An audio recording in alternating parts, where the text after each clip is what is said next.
Olá, vamos começar mais um TV MP Entrevista Especial desta semana do Ministério Público de Minas Gerais, e eu converso agora com a jurista integrante do Ministério Público Federal, que foi Procuradora-Geral da República entre 2017 e 2019, Raquel Dodge. Ela participa deste evento do Ministério Público de Minas em um painel sobre o papel do Ministério Público na justiça climática, enfrentando os problemas do século XXI. Muito obrigada pela sua presença aqui, bem-vinda. Muito obrigada. Eu quero, em primeiro lugar, Laura, dizer que para mim é uma honra muito grande ter sido convidada pelo Ministério Público de Minas para participar dessa semana de debates e, sobretudo, por ver que o Ministério Público de Minas, que se destaca no cenário dos Ministérios Públicos brasileiros pela excelência de sua atuação, pelos grandes resultados alcançados, está agora projetando uma pauta de trabalho para o futuro, mas ainda sob a égide da Constituição de 88, que é a grande novidade no Brasil e responsável por uma grande etapa da nossa vida sob um regime de mais calmaria, de mais democracia para todos e todas nesse país. Então é uma imensa honra estar aqui com vocês. Que bom. Doutora Raquel, a semana do MP desse ano debate o Ministério Público de Minas rumo aos 40 anos dessa Constituição Federal, né, de 88, que estabelece que todos têm direito ao meio ambiente ecologicamente equilibrado, né, que é um bem comum, vital para todos nós, impondo-se ao poder público e à coletividade o dever de defender esse direito, né, preservar o meio ambiente para as presentes e futuras gerações. Então, eu queria saber, na sua opinião, como é que o país tem se saído na garantia desse direito e diante do desafio das mudanças climáticas? O desafio é enorme. Quando eu tive a honra de ser convidado pela diretora da escola, a doutora Hélida Rezende, pelo Procurador-Geral de Justiça, Jarbas Soares, para estar aqui nessa semana, eu propus este tema. E meses atrás, nós ainda estávamos sobre o impacto do desastre ambiental que aconteceu tão longamente no Rio Grande do Sul, que praticamente fechou o estado, causou enormes danos ao comércio, às escolas, aos hospitais e a cada um dos habitantes do Rio Grande do Sul, fechando o aeroporto. Depois vimos acontecer a questão do Pantanal, mas eu ainda não antevia que nós estaríamos justamente nessa semana testemunhando um desastre climático extremo, não só em todo o Brasil, com essas queimadas, o ar já quase irrespirável, uma seca muito grande, mas também em todo o mundo, o que mostra que aquilo que os cientistas previam, que a crise climática ia se agravar, aquilo que os diplomatas previram, indicando a necessidade de a gente tomar providências concretas para que não houvesse a elevação da temperatura do problema, tudo isso revelou-se uma previsão moderada, porque a crise climática chegou muito mais rapidamente do que foi previsto. E as manchetes do jornal de hoje dizem exatamente isso. Então, o Ministério Público de Minas, como o Ministério Público brasileiro, tem muito a contribuir para a debelação da crise climática e também para assegurar aquilo que a Constituição promete, um meio ambiente, um clima bom para todos, uma atenção muito especial para a população mais vulnerável, aquela que não tem condição de contratar serviços para o seu próprio bem-estar e que fica muito vulnerável diante de uma crise tão alastrada, tão profunda e tão duradoura. Os eventos climáticos extremos são diferentes dos eventos climáticos comuns. Ele agrava a seca, ele provoca inundação. Falta água onde antes havia e a inundação onde antes o sistema estava equilibrado. Eu venho a Minas propor um debate sobre isso, mas também propor ao Ministério Público de Minas, como ao Ministério Público brasileiro, que a gente adote essa empreitada de lutar por um clima melhor como uma medida prioritária de atuação do Ministério Público brasileiro. A crise já chegou, ela já causa consequências na vida concreta de cada um dos habitantes do Brasil e é um problema mundial. o Ministério Público de Minas tem muito a contribuir e eu espero que neste painel a gente faça um diálogo em torno do que podemos fazer juntos. Pensando aqui, né, no que a senhora falou sobre as previsões, sobre o que as mudanças climáticas trariam e que muita gente achou que isso é uma coisa para o futuro. Qual que é a sua avaliação sobre planejamento e gestão por parte do país, dos estados e municípios e da gestão empresarial também, né, que é grande responsável por tudo isso que nós estamos vivendo diante desse desafio climático? O desafio é imenso. Quando a gente fala em proteção do clima, a primeira distinção importante é que proteger o clima é diferente de proteger o ambiente. Quando nós estamos falando do clima, a gente fala basicamente de duas coisas importantes, sobre a emissão de gases de efeito estufa e sobre o sequestro de carbono. Esses gases de efeito estufa, eles são responsáveis pelo aquecimento do planeta. Se a gente sequestra o carbono que está na molécula desses gases, a gente diminui a temperatura. E ao invés do foco da proteção ambiental, como a gente vinha trabalhando, que era um foco apenas de proteção do ambiente, do bioma, nós temos que estar atentos para o equilíbrio dessas duas coisas. A outra distinção importante é que proteger o clima é uma ação de curto prazo. Proteger o ambiente pode ser uma ação de longo prazo. Eu aposto, por exemplo, na regeneração da floresta. Eu aposto no reequilíbrio de um bioma no médio e longo prazo, porque as árvores demoram a crescer. Quando eu falo de proteção do clima, sobretudo porque a crise já começou, nós temos que pensar em medidas para agora.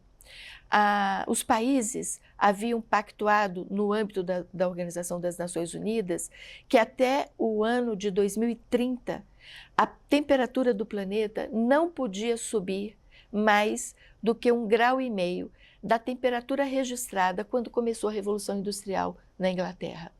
Esta era uma meta considerada ambiciosa. Os prognósticos atuais são de que essa temperatura já alcançou esse nível. Então, nós precisamos reverter isso.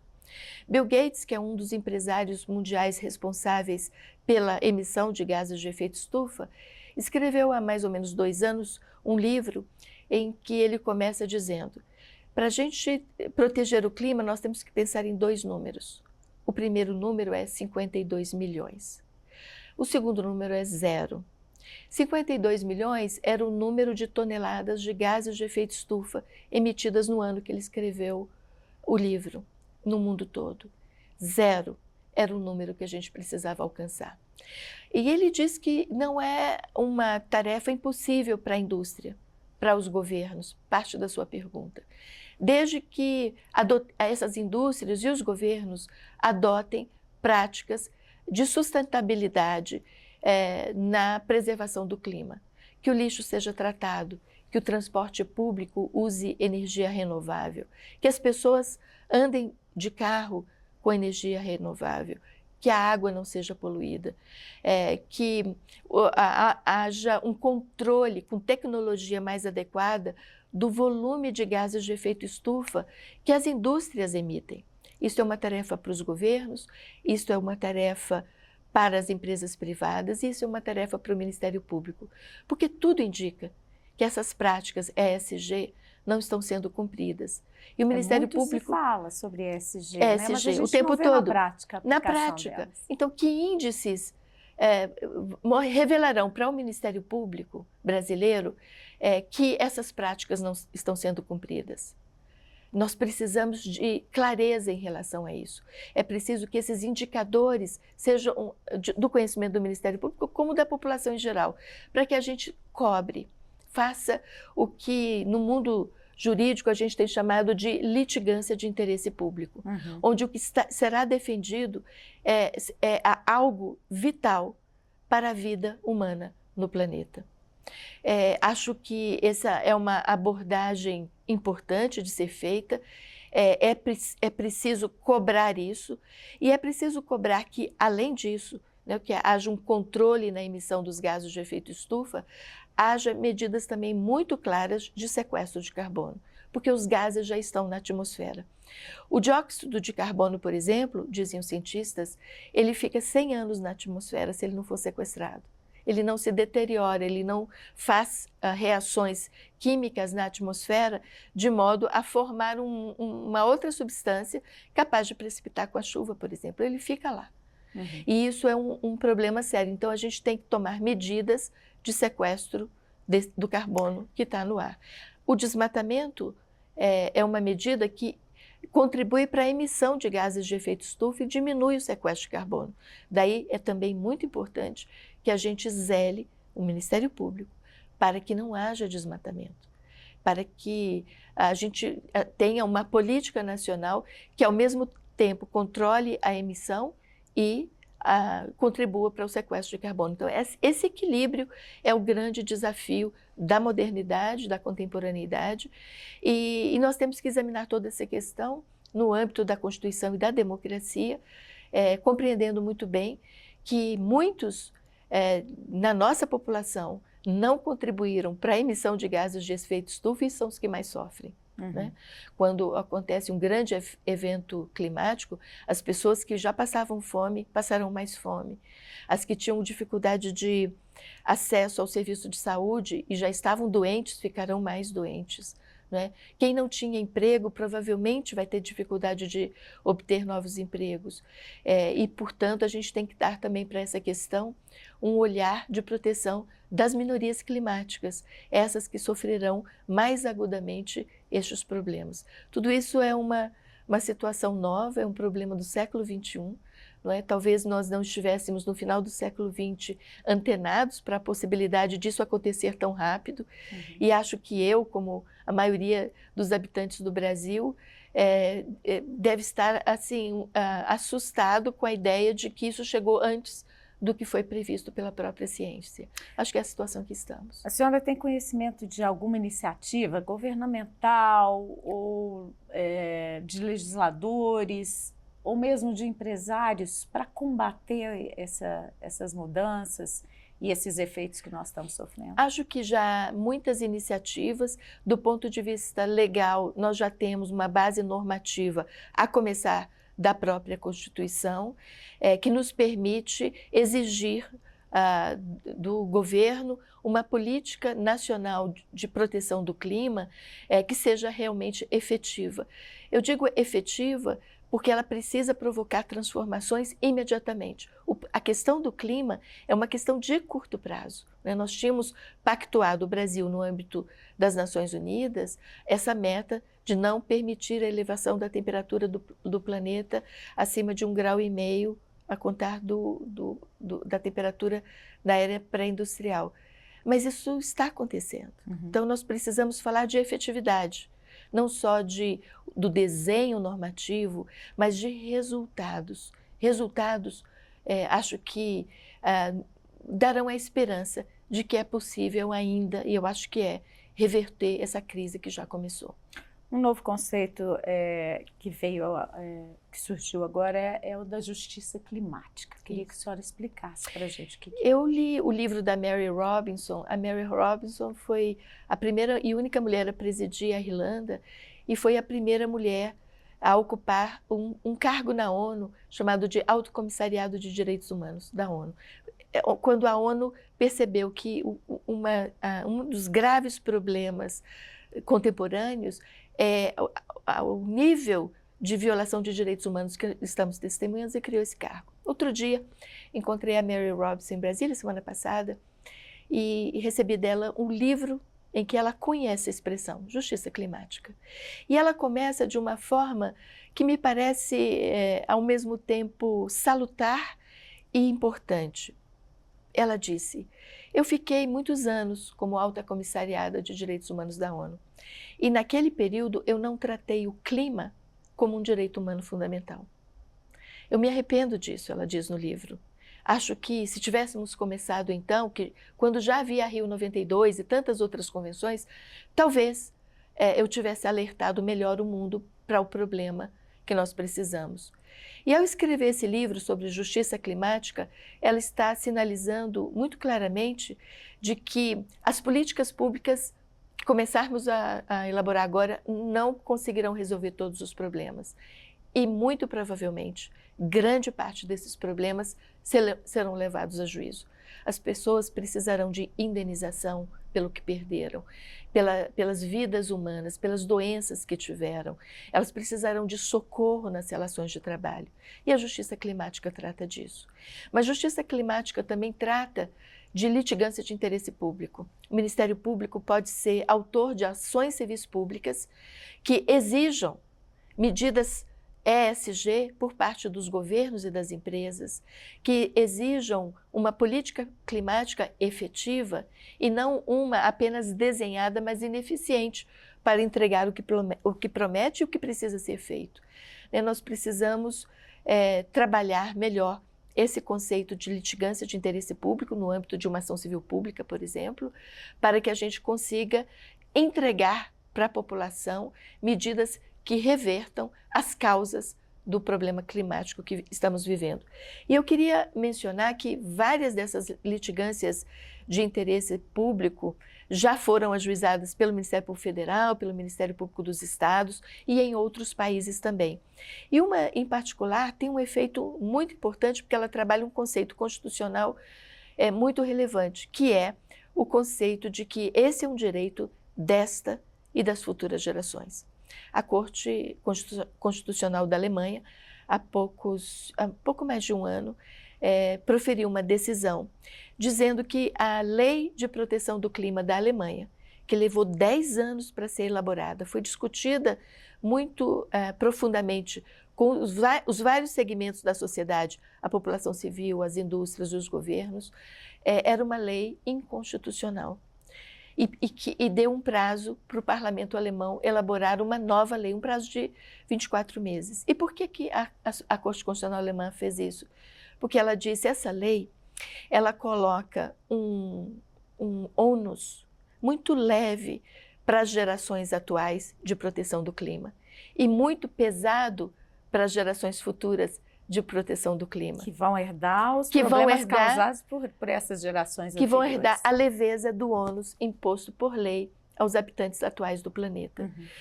E com isso ela trabalhou, do ponto de vista jurídico, pela primeira vez, em uma interpretação importante que consta da nossa Constituição. Este é um direito desta e das futuras gerações. As atuais gerações não têm o direito de suprimir o ambiente e o clima agradável e leve como estávamos acostumados a ter até muito recentemente. É preciso que a gente faça hoje um sacrifício imenso e provavelmente igual ou muito parecido com o sacrifício que as futuras gerações terão de fazer, zelando por essa casa comum que é o nosso planeta. A consciência que temos agora dos problemas causados, né, pelas nossas atividades e atuações diante do clima é que estão causando isso. Essa tudo, transformação, né? Um nível de indiferença, talvez com o futuro, um nível de desconfiança de que a ciência, na verdade, está errando nas previsões, um nível também de indiferença com o resultado do que eu faço em relação à vida de pessoas que eu não conheço. Porque também esse é um outro conceito, não é? O clima, o ambiente, ele não obedece às fronteiras nacionais. Uma queimada na Amazônia atinge o Rio Grande do Sul. Nós estamos vivendo isso hoje, não é? A imprensa mostra muito claramente isso. O vento, ele transporta fumaça, fuligem, e ele propaga o fogo. Isso não obedece a fronteiras estaduais, municipais, nacionais.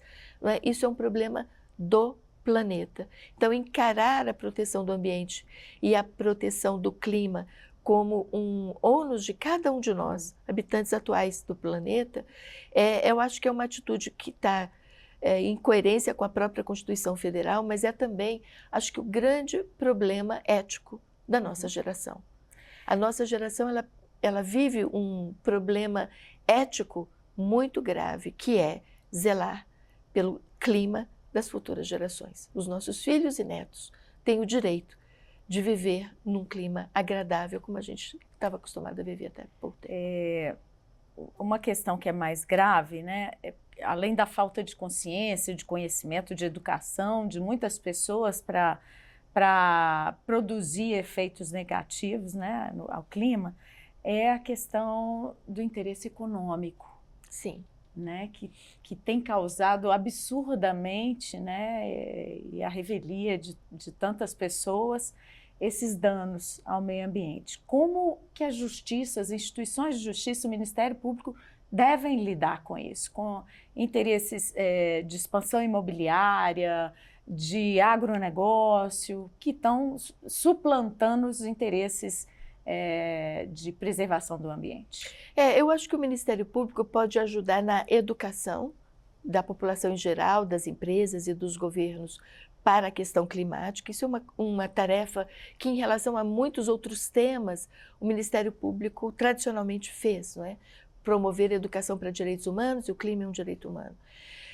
Mas é também preciso ter sobriedade na observação de responsabilidades de todo mundo.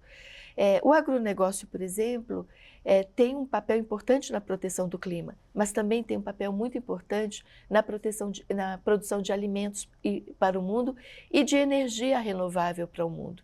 Né? Um dos problemas na equação da emissão de gases de efeito estufa e de sequestro de carbono é o uso de energia fóssil. E nós estamos dizendo, nós preferimos energia renovável. No Brasil, nós temos uma matriz do etanol, como temos uma matriz de energia solar e eólica, todas elas importantes. Nós precisamos incentivar a proteção da floresta sem diminuir a proteção de alimentos, porque não podemos cair na equação de proteger o clima, mas não produzir alimentos e as pessoas morrem de fome. Uhum. Né? E o Brasil é um celeiro de produção agrícola para o mundo. Então, o Ministério Público ele precisa olhar os diversos atores sociais, perceber a contribuição de cada um e acho que defender um ajuste de todas essas práticas que equilibre a produção de alimentos e de energia renovável com a proteção ambiental. Não é uma tarefa fácil, nós precisaremos da ajuda dos cientistas, de todos os segmentos sociais, para que a gente, na litigância de interesse público, encontre o ponto ideal. Temos falado muito de evitar a expansão da fronteira agrícola, por exemplo, com o desmatamento. Essa é uma tarefa importante. Por que isso é importante? Porque os dados indicam que a terra usada hoje para produção agrícola e pecuária no Brasil é suficiente e que é possível aumentar a produtividade. Veja que com essa medida, o aumento de produtividade, a gente evita o desmatamento. Então, esse tipo de incentivo e de trabalho precisa ser feito na política pública de proteção climática e o Ministério Público olhando para ver se isso é efetivo para evitar o aumento da temperatura do planeta. Como dosar essas atuações diante da conscientização e do uso da justiça climática? Exatamente. Esse eu acho que nós precisaremos, e eventos como esse, na Semana do Ministério Público de Minas, é muito importante para a gente abrir esse debate e começar a trabalhar com ciência, com critério, de uma forma a que a gente valorize o papel social dos governos, das empresas e dos indivíduos, para que todos convivam harmonicamente em nossa sociedade civil. O importante é que a gente tenha a percepção de que proteger o ambiente é diferente de proteger o clima. Até dou um exemplo que facilita muito essa diferença, assim, logo de partida. A lei brasileira, por exemplo, autoriza dentro do projeto de proteção do ambiente, o manejo florestal. Permite que as autoridades públicas destinem áreas públicas e privadas, as privadas, por exemplo, dentro da reserva legal, para o manejo florestal. O que é o manejo florestal? Significa que você autoriza corte de madeira que tem valor econômico de mercado, venda isso, desde que você replante. A depender do manejo aprovado, por uma espécie igual à que você cortou ou similar. Não é? Esse é um problema que está resolvido do ponto de vista da proteção ambiental, o manejo florestal, mas que do ponto de vista do clima é muito ruim, porque corte de árvore significa não sequestrar carbono, significa descompensar a emissão com sequestro. Não é? Então, nem sempre, quando estamos protegendo o ambiente, estamos protegendo o clima. Nós estamos, portanto, nessa semana do Ministério Público de Minas, efetivamente, diante de um grande desafio contemporâneo. Compreender essas diferenças, que os instrumentos jurídicos e instrumentos práticos de proteção do ambiente são diferentes dos que protegem o clima. Não é? É preciso que o Ministério Público se aproxime dos cientistas, dos antropólogos, dos ecologistas, dos climatologistas, para que a gente compreenda como a gente pode fazer bem esse papel, na medida em que a gente provoque mudanças efetivas e angarie a confiança da sociedade civil no trabalho que fazemos. Reverter isso. Essa briga que surgiu, né, com o negacionismo e com o descrédito da ciência. Exato.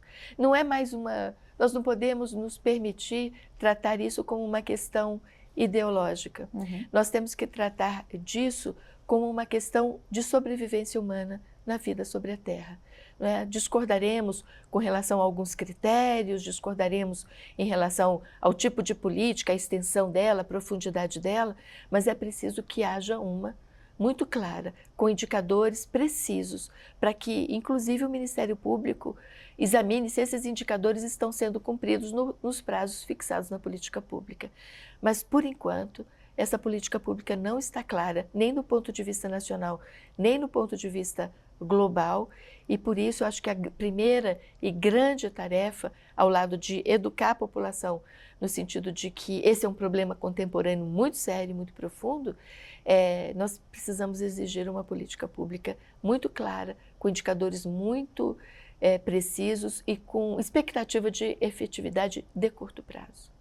Muito obrigada pela sua entrevista. Obrigada também. Espero que sua participação seja ótima aqui na Semana do MP. Muito obrigada. Minha expectativa é muito grande, dado o respeito imenso que eu tenho pelo Ministério Público de Minas e pelo Estado de Minas, que tem sofrido problemas ambientais muito graves, como foram os desastres de Mariana e Brumadinho, entre outras graves questões que acontecem aqui, mas o Ministério Público de Minas tem estado muito atento e sempre disposto a tomar medidas resolutivas. Eu reafirmo a minha honra de estar aqui.